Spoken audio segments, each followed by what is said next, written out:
What I actually tweeted was a reference to reading news in Better Culture in Bradford, where I can't remember if it was Richard or Iverson. We don't care if you want to do Better Culture naked, as long as you've got the 3 basic rules. Anyway, so I thought I'd put something out this afternoon. I just need to get this in my clothes.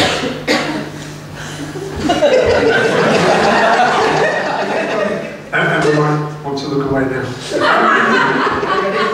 Go. Do you ever want to throw things at your TV? Yes. I do. Whenever I hear John Humphreys say, "Oh, welcome to Mastermind, television's toughest quiz." Bollocks. Have you looked at Mastermind lately? It's all about what my auntie did last Thursday. This is a real quiz. The next time you get somebody being carried off the Mastermind set to hospital. This is Steve Athens. He ran 3/4 of a mile with a suspected fractured skull and won the race. What he did was he ran into this tube here, hit his head, came out the other side, bleeding. And this is how he's supposed to come out, because I know, I've done it.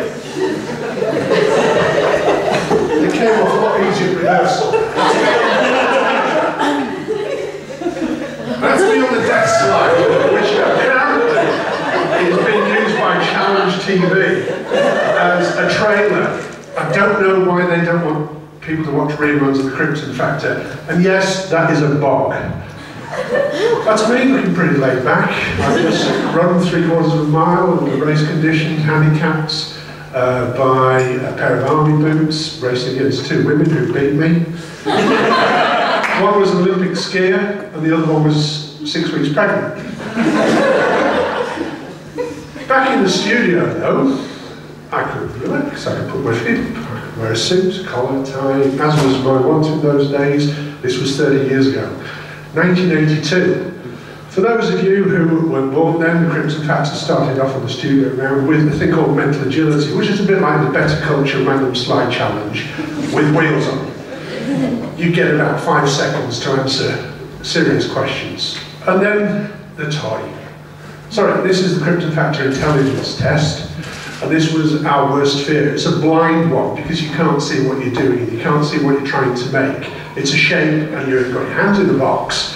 And luckily, I won that one. The next round is observation. This looks like Pick a Nazi. But it's not. It's Pick an East European border guard. It's a Disney film, believe it or not, and there were 9 guards to choose from. And I got the wrong one. I also didn't get one of the questions right on the general knowledge round. Why? Because the first words were, who wrote the words tiger, tiger? And you know what my history is with tigers. The last round on the buzzer is really, really difficult. You've got 90 seconds, you've got the studio lights literally in your face, 2 to 3 feet away, and we knew that anybody that scored 31 was through to the semi-final. Now, Granada are quite canny, they don't want anybody mulling about the stage, so they get you there 3 hours before the show, and then about half an hour before you go on, they bring out the sherry tray. A little sweet sherry helps to make all the difference. You know that 2-minute intelligence test you see on the TV? This one took 2¼ hours. This is the intelligence test from the final 1982, and I was there in the audience and I saw it.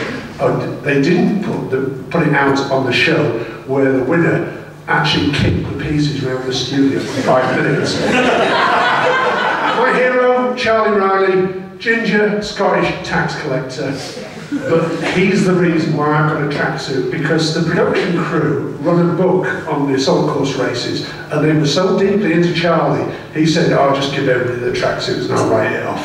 Gordon Burns, suave, debonair, and he can balance a dessert spoon on his nose. Well, why do we do it? Do we get a holiday in Tenerife? No, it's usually a lump of plastic. In this case, it was a page from Chariots of Fire, and that's David Putnam presenting the award to John Webley, the series winner. And that was it. After the series, what happened? We all went to hell. Literally, it was a nightclub in Manchester. And if you get Yes, 48 super fit people who had been under a lot of pressure and let them wild with a free bar. No wonder they called it hell. It was a great journey. Started off at the Metropole Hotel in Leeds, moved on to the last drop in near Bolton, and ended up in Granada Studios. And I know where I was 30 years ago tonight. I was filming the Kypton Factor Assault Course because it was Easter Saturday, 1982, and it was a great adventure. There were 15,000 people applied, 12 million people watched each episode, and 48 of us contended. Thank you.